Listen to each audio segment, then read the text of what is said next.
ಬಳ್ಳಾರಿ ವಲಯ ನೂತನ IGP doctor PS ಹರ್ಷ ಅವರು ಇಂದು ರಾಯಚೂರಿಗೆ ಭೇಟಿ ನೀಡಿದ್ದರು. ಈ ವೇಳೆ ರಾಯಚೂರು ನಗರದ ಜಿಲ್ಲಾ ಪೊಲೀಸ್ ವರಿಷ್ಠಾಧಿಕಾರಿಗಳ ಕಚೇರಿಯಲ್ಲಿನ ಪೊಲೀಸ್ ಕವಾಯತು ಮೈದಾನದಲ್ಲಿ ನಡೆದ ಪೊಲೀಸ್ ಪರೇಡ್ನಲ್ಲಿ ಗುರುವಾರ 8:30 ಭಾಗಿಯಾದರು. ಈ ವೇಳೆ ಜಿಲ್ಲಾ ಪೊಲೀಸ್ ಇಲಾಖೆ ವಿವಿಧ ವಿಭಾಗಗಳ ಸಿಬ್ಬಂದಿಗಳು ಐಜಿಪಿ ಅವರಿಗೆ ಪಥಸಂಚಲನದ ಮೂಲಕ ಗೌರವ ಸಲ್ಲಿಸಿದರು. ನಂತರ ಪೊಲೀಸ್ ವಿವಿಧ ಶಾಖೆಗಳ ವೀಕ್ಷಣೆ ಅಧಿಕಾರಿಗಳೊಂದಿಗೆ ಸಭೆ ಮಾಡಿ ಪೊಲೀಸ್ ಠಾಣೆಗಳಿಗೆ ಭೇಟಿ ನೀಡಿ ಪರಿಶೀಲನೆ ನಡೆಸಿದರು.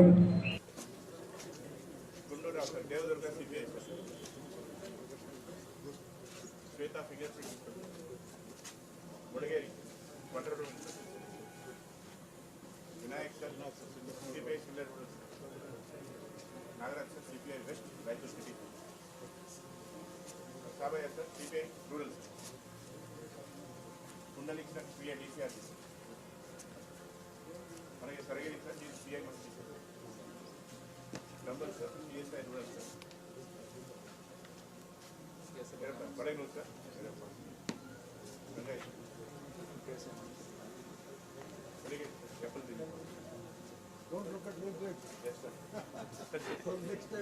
All India democratic youth organisation ಅಖಿಲ ಭಾರತ ಸಮಿತಿಯ ಕರೆಯ ಮೇರೆಗೆ ಇಂದು ರಾಯಚೂರಿನ ಸಾರ್ವಜನಿಕ ಗ್ರಂಥಾಲಯದ ಎದುರು ಗ್ರಂಥಾಲಯದ ಓದುಗರಿಂದ ಹಾಗೂ ಉದ್ಯೋಗ ಆಕಾಂಕ್ಷಿಗಳಿಂದ ಸಹಿ ಸಂಗ್ರಹ ಗುರುವಾರ 12 ಗಂಟೆಗೆ ಮಾಡಲಾಯಿತು. ಕೇಂದ್ರ ಸರ್ಕಾರದ 78 ಇಲಾಖೆಗಳಲ್ಲಿ ಖಾಲಿ ಇರುವ 9.79 ಲಕ್ಷ ಹುದ್ದೆಗಳನ್ನು ಹಾಗೂ ರಾಜ್ಯದ 43 ಇಲಾಖೆಗಳಲ್ಲಿನ 2.85 ಲಕ್ಷ ಹುದ್ದೆಗಳನ್ನು ಭರ್ತಿ ಮಾಡಬೇಕು. ಎಲ್ಲ ನೇಮಕಾತಿಗಳ ವಯೋಮಿತಿಯನ್ನು ಕನಿಷ್ಠ 5 ವರ್ಷ ಹೆಚ್ಚಿಸಬೇಕು. ಎಲ್ಲ ನೇಮಕಾತಿ ಪ್ರಕ್ರಿಯೆಗಳನ್ನು ಸಂಪೂರ್ಣವಾಗಿ ಪಾರದರ್ಶಕವಾಗಿ ನಡೆಸಬೇಕು. ಇನ್ನು ಮುಂತಾದ ಹಕ್ಕೊತ್ತಾಯಗಳ ಈಡೇರಿಕೆಗಾಗಿ ಈ ಸಹಿ ಸಂಗ್ರಹ ಅಭಿಯಾನವನ್ನು ನಡೆಸಲಾಯಿತು.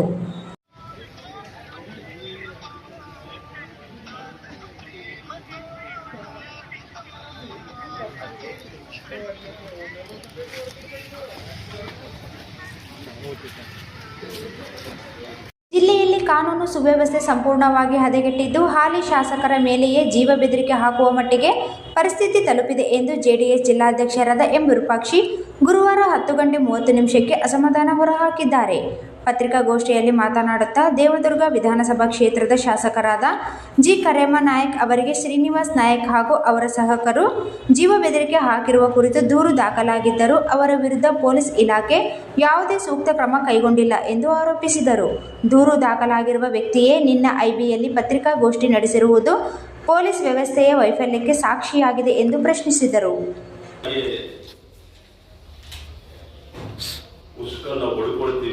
ಯಾವುದೇ ರೀತಿಯಲ್ಲಿ ನೀನು ಅಡ್ಡ ಬರಬಾರತಕ್ಕಂಥ ಬೆಂಕಿ ಹಾಕಿರ್ತಕ್ಕಂಥದ್ದು ಸ್ವತಃ ಶಾಸಕರೇ ಪತ್ರಿಕಾಗೋಷ್ಠಿಯನ್ನು ಮಾಡಿ ಅವರ ಸಂಬಂಧಿಕ ಹನುಮಂತರಾಯ ಅಡ್ವೊಕೇಟ್ ಅವರು ಕೂಡ ಅವರ ಮೇಲೆ ಕೇಸ್ ಮಾಡಿರ್ತಕ್ಕಂಥದ್ದು. ಇದು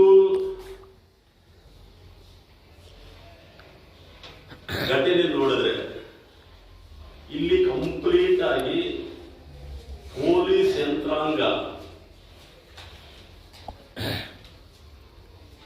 ಸಂಪೂರ್ಣವಾಗಿ ಕುಸಿದು ಹೋಗಿದೆ ಅನ್ನಲಿಕ್ಕೆ ಇದೊಂದು ಕಾರಣ.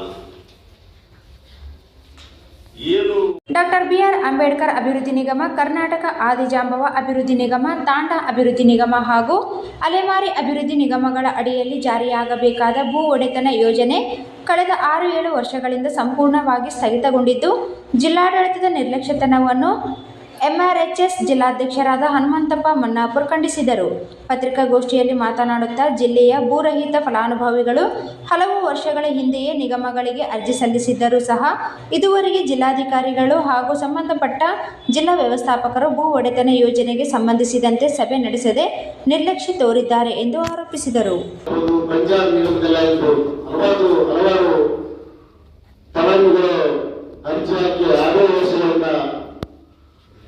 ಕಾರ್ಯಾಲಯಕ್ಕೆ ತಿರುಗಿ ಮುಂದಾಗಿದ್ದಾರೆ. 23ರಲ್ಲಿ ಈ ರಾಜ್ಯದ ಮುಖ್ಯಮಂತ್ರಿಯಾದಂತಹ ಮಾನ್ಯ ಸಿದ್ದರಾಮಯ್ಯನವರು ಜನತಾ ದರ್ಶನ ಮಾಡುವಾಗ ನಮ್ಮ ದೇವದುರ್ಗ ತಾಲೂಕಿನಿಂದ ಹಲವಾರು ಫಲಾನುಭವಿಗಳು ಹೋಗಿ ಜನತಾ ದರ್ಶನದಲ್ಲಿ ಕೂಡ ಮನವಿ ಪತ್ರ ಕೊಟ್ಟಿದ್ದಾರೆ. ಮನವಿ ಪತ್ರ ಕೊಟ್ಟ ನಂತರ ಅಲ್ಲಿ ರಾಜ್ಯದಲ್ಲಿ ಎಂಡಿ ಅವರನ್ನ ಕರೆಸಿ ಅವರಿಗೆ ತಲಾ 2 ಎಕರೆ ಭೂಮಿ ಮಂಜೂರು ಮಾಡಿಸ್ಕೊಡ್ಬೇಕಂತೇಳಿ ಅರ್ಜಿ ಹಾಕಿದ್ದಾರೆ. ನೀವು ಆಯಾ ಜಿಲ್ಲಾಧಿಕಾರಿಗಳಿಗೆ ನೀವು ಆದೇಶ ಮಾಡ್ಬೇಕಂತೇಳಿ ಲಿಖಿತವಾಗಿ ರೂಪದಲ್ಲಿ ಆದೇಶ ಪತ್ರ ಕಳಿಸಿದ್ರು ಕೂಡ ಇಲ್ಲಿವರೆಗೆ ಬಳ್ಳಾರಿ ವಲಯಕ್ಕೆ ಒಳಪಡುವ ರಾಯಚೂರಿಗೆ ಭೇಟಿ ನೀಡುವ ಮುನ್ನ ರಾಯರ ದರ್ಶನ ಪಡೆದ ಐಜಿಪಿ ಡಾಕ್ಟರ್ PS ಹರ್ಷ ಗುರುವಾರ ಬೆಳಗಿನ ಜಾವ 6 ಗಂಟೆಗೆ ಮಠಕ್ಕೆ ಭೇಟಿ ನೀಡಿ ಈ ವೇಳೆ ಮಠದಿಂದ ಗೌರವಪೂರ್ವಕವಾಗಿ ಸ್ವಾಗತಿಸಿದರು. ಮಂತ್ರಾಲಯ ಆದಿದೇವತೆ ಮಂಚಾಲಮ್ಮ ದೇವಿಗೆ ವಿಶೇಷ ಪೂಜೆ ಸಲ್ಲಿಸಿದರು. ಬಳಿಕ ರಾಯರ ಮೂಲ ಬೃಂದಾವನದ ದರ್ಶನ ಪಡೆದು ಪೂಜೆ ಸಲ್ಲಿಸಿದರು. ಈ ವೇಳೆ ರಾಯರ ಮಠದಿಂದ ಐಜಿಪಿ ಡಾಕ್ಟರ್ PS ಹರ್ಷ ಅವರಿಗೆ ಗೌರವಿಸಿ ರಾಯರ ಆಶೀರ್ವಚನ ನೀಡಲಾಯಿತು.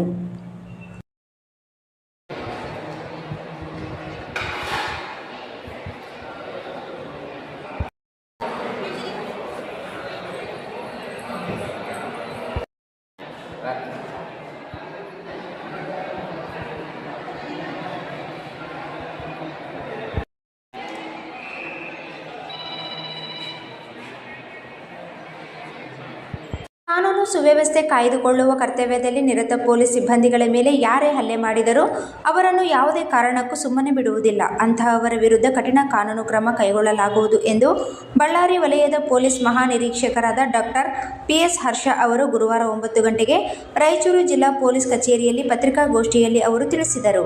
ರಾಯಚೂರು ಜಿಲ್ಲೆಗೆ ಮೊದಲ ಭೇಟಿ ನಂತರ ಮಾತನಾಡಿ, ಪೊಲೀಸ್ ಸಿಬ್ಬಂದಿಗಳಿಗೂ ಕಾರ್ಯದ ಒತ್ತಡ ಇರುವುದು ಮನಗಂಡು ಒತ್ತಡ ಕಡಿಮೆ ಮಾಡಿಕೊಳ್ಳುವ ಬಗ್ಗೆ ಹಾಗೂ ಮನೋಸ್ಥೈರ್ಯ ಹೆಚ್ಚಿಸಿಕೊಳ್ಳುವಂತೆ ಹಲವು ಮಾರ್ಗಸೂಚಿಗಳನ್ನು ನೀಡಲಾಗಿದೆ. ಗಮನ ಹರಿಸಬೇಕು. ಹಾಗೇನೆ ಯಾವುದೇ